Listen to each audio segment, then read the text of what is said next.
마지막 8주차입니다. 그동안 7주간 동안 마태복음부터 매일매일 성실하게 통독해 주셔서 정말 감사합니다. 이제 오늘 마지막 요한 1, 2, 3서, 유다서, 요한계시록을 마지막으로 신약 통독은 이렇게 8주 과정으로 마무리되게 됩니다. 8주 통독 기간이 끝나고 나서 한 주간 동안 보강 기간을 드립니다. 혹시나 중간에 뛰어넘으신 분들이나 마저 읽지 못한 분들이 있다면 한 주간 보강 기간을 통해서 모두 다 읽으셨으면 좋겠습니다. 지금 신약 통독과 함께하고 계신 성도님들이 약 500명 정도 되시는데요. 한 분도 빠짐없이 이번에 신약 통독 100% 다 완독하셨으면 좋겠습니다. 그럼 마지막 주 요한 1, 2, 3서, 또 유다서, 요한계시록에 대해서 한번 살펴보도록 하겠습니다. 먼저 요한 1서부터 살펴볼 텐데요. 요한서신에서 예수님은 세상의 빛과 진리이십니다. 예수님의 제자 중 가장 늦게까지나마 교회를 책임지며 성도들을 돌보는 사역을 감당했던 요한은 요한복음에서는 예수님이 어떻게 세상의 빛으로 사셨는지를 보여주고 요한 1서에서는 예수님을 따르는 그리스도인들이 세상의 빛으로 어떻게 살아가야 하는지 말하고 있습니다. 사도 요한은 하나님은 사랑이시다 라고 정의하며 그분의 사랑을 알 것과 그분을 따라 사랑을 실천할 것을 강조하고 있습니다. 제목은 발신자인 사도 요한의 이름을 따왔습니다. 요한은 예수님의 애제자에서 시작해서 예루살렘 교회에서는 야고보와 베드로와 더불어 기둥 같은 지도자가 되었고요. 또 AD 70년경에는 예루살렘 멸망 전에 에베소로 이동하여서 소아시아 교회들을 목회했습니다. 요한일서는 그가 요한복음을 기록한 직후에 에베소에서 기록한 것으로 추정됩니다. 요한일서는 그리스도인의 영적인 교제를 다룬 서신인데요. 성도들이 하나님과의 사귐 안에서 영생을 확신하도록 하는 것과 예수님의 성육신을 부인하는 영지주의 이단을 경계하는 것, 이 두 가지 목적을 위해 쓰여졌습니다.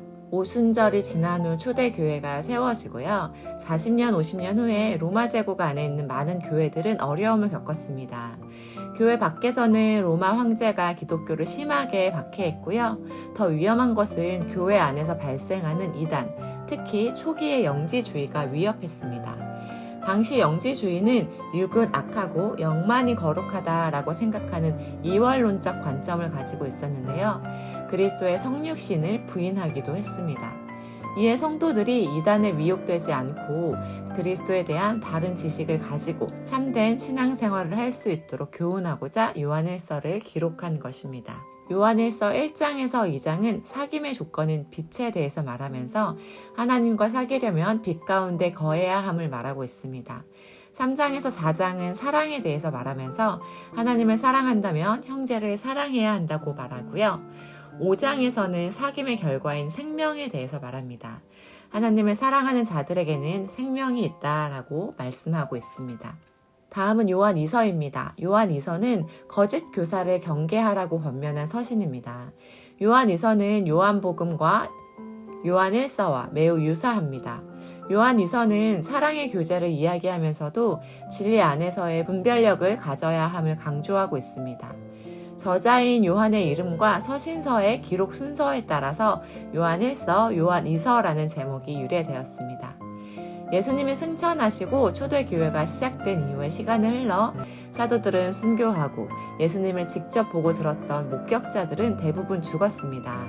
이런 상황에서 거짓 교사들이 교회들을 다니면서 거짓 교리들을 가르쳤고 또 신앙이 어린 성도들은 이 거짓 교사들의 가르침을 구별해낼 능력이 없었습니다. 그래서 오래도록 생존하고 있었던 사도 요한은 각지에 흩어져 있던 교회들을 방문하여서 목양하고 감독하는 역할을 감당했던 것입니다. 이렇게 요한은 사도들 중에서 마지막까지나마 주님의 몸된 교회를 건강하게 세우기 위해 헌신했던 하나님의 사람이었습니다. 요한 2서는 그리스도인이 마땅히 형제를 사랑해야 한다는 말씀과 함께 바른 진리를 따르지 않고 예수 그리스도를 부인하는 이들에게 단호하게 대처하라고 말씀하고 있습니다.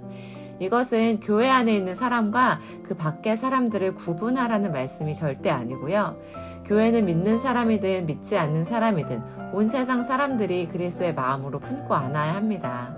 하지만 잘못된 교리로 믿는 자들을 넘어뜨리려고 하는 거짓 교사들로부터는 돌아서야 한다는 것을 경고하고 있습니다. 요한 2서는 1장으로 기록되어져 있는데요.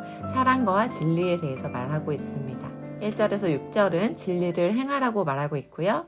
7절에서 13절은 거짓을 삼가하라고 말씀하고 있습니다. 다음은 요한 3서입니다.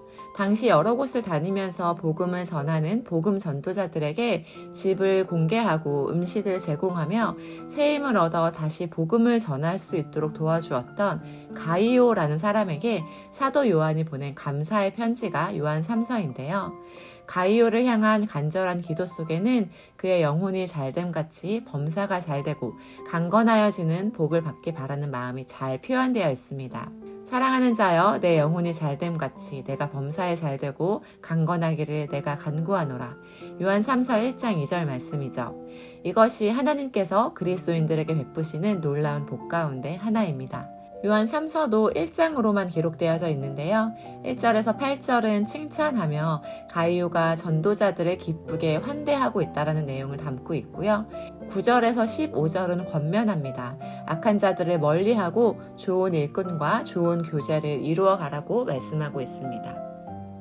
다음으로는 유다서입니다. 유다서는 배교에 대항해 싸우라고 권면하는 서신서입니다. 유다는 무조건적으로 싸우라고 말하는 것이 아니라 이단에 미혹되어서 의심하게 된 성도들을 건지기 위해 그들을 위해 싸우라고 권면하고 있습니다. 유다서는 짧은 서신이지만 베드로 후서의 주제인 이 이단의 경고를 야고보서의 그 내용과 함께 설득력 있게 전달하고 있습니다. 유다서의 저자인 이 유다는요, 야고보의 형제로서 예수님의 제자였던 그 사도 유다, 즉 다데오가 아니라 예수님의 동생 유다입니다. 유다도 예수님의 부활 전에는 주로 믿지 않았지만 부활 이후에 믿음을 갖게 되었고 오순절 성령 강림 이후로 사도로 활발하게 사역하게 되었습니다. 유다서도 1장으로 기록되어져 있는데요. 1절에서 16절은 거짓 교사들에 대해서 말하면서 예수를 부인하는 자들에 대항하여 싸우라고 권면합니다. 17절에서 25절은 사도적 교훈을 가르치는데요. 사도들의 말을 기억하고 주를 기다리라 라고 권면하고 있습니다. 다음은 요한계시록입니다. 요한계시록은 7교회에게 주신 예수 그리스도의 계시를 담고 있습니다. 마지막 때에 하나님께서 요한을 통해 아시아의 7교회 그리고 더 나아가 수많은 교회들에게 예언의 말씀을 주신 것인데요. 요한계시록 말씀 한자 한자 또 그 단어 하나하나를 이해하기에는 어려움이 따를 수 있습니다. 하지만 하나님께서는 이것을 읽는 자와 듣는 자와 그 가운데 기록된 것을 지키는 자가 복이 있다라고 말씀하십니다. 이 계시의 말씀은 그리스도인과 교회의 승리를 위해서 주신 말씀입니다. 그러므로 요한계시록은 그리스도인의 승리의 찬가라고도 말할 수 있습니다. 하나님의 말씀에 따라 요한은 환상을 통해 성령의 계시를 아시아에 있는 7교회에게 써서 보내게 됩니다.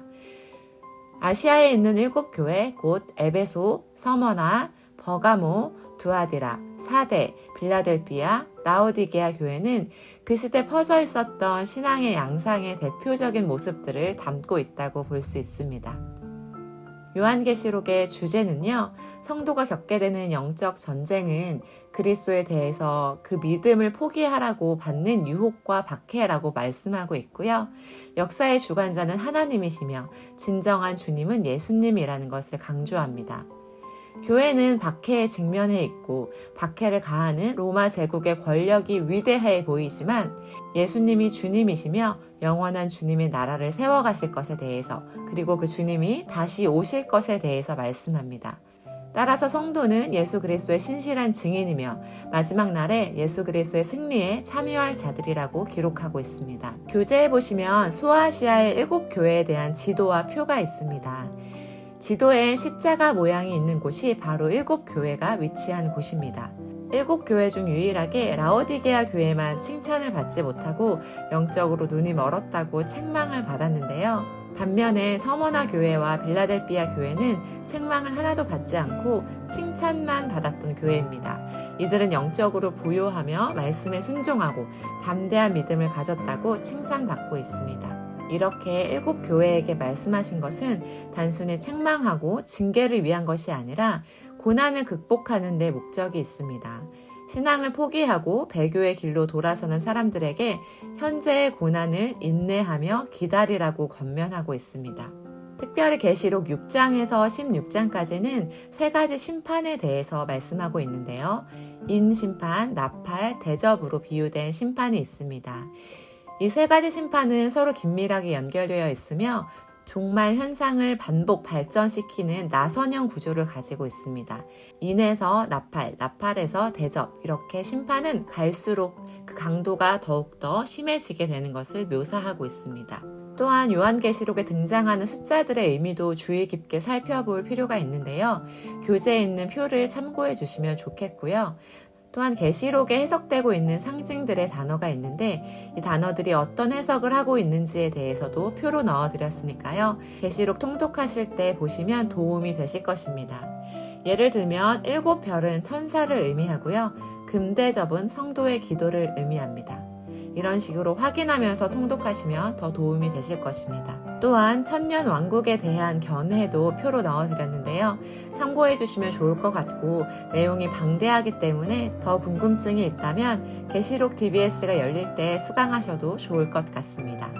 네, 이렇게 해서 마태복음부터 요한계시록까지 8주간 동안의 신약 통독이 모두 마무리되었습니다. 우리 성도님들 8주간 동안 신약 통독하시면서 저의 강의가 조금이나마 도움이 되셨으면 좋겠습니다. 날씨가 많이 쌀쌀해졌죠? 성도님들 모두 감기 조심하시고요. 마지막까지 화이팅 하시고요. 다음 주 보강 기간까지 모두 다 완독하시길 바라봅니다. 감사합니다. 안녕히 계세요.